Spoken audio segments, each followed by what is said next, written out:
Welcome to Lemon Stream, where we feature stories of the unknown, mysteries, post-apocalyptic fiction, and other weird stuff. So settle in, get comfortable, get ready. Here we go. The New World, Chapter 14, Turning Point. The front door opened and Shayla came in. Darren turned and looked, then went back to work. "Thought you were leaving," he said sarcastically. He sorted through some odds and ends of various wires, not noticing that 3 other figures slipped in behind her. "Who's that, Daddy?" said Sydney. Darren looked up to see 3 men. It was the McSpaddens from down the road. They lined up along the front wall, each with a rifle or shotgun. "I've come for my food," said Shayla. "I want it all right now, and nobody will get hurt. And the booze, too."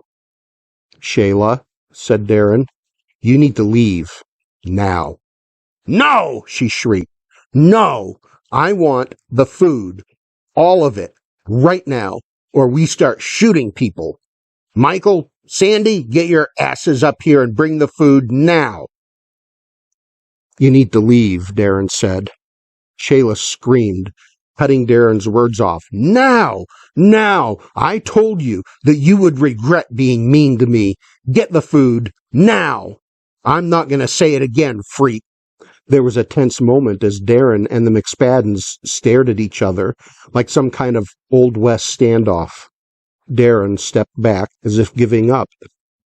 But in a sudden and swift movement, he leapt to his left, drawing his .45 as he crouched to the floor.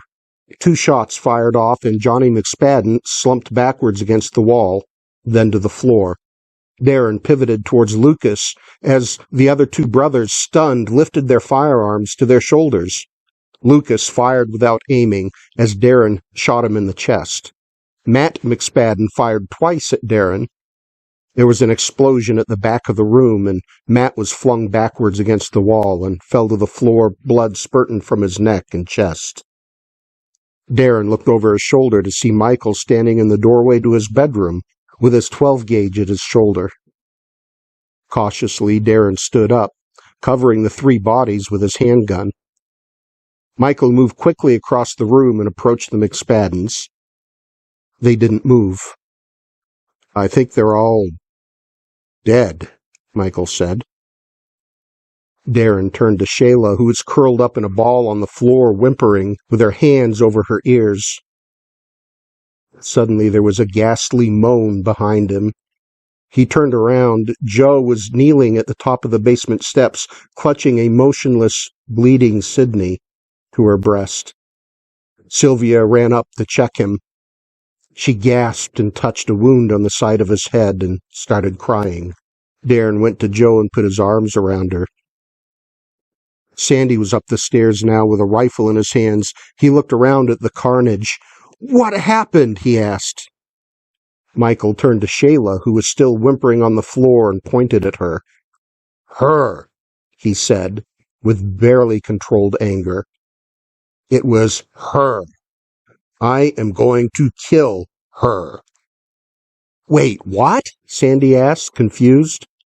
Michael took a deep breath. "She brought those guys here to take our food," he said.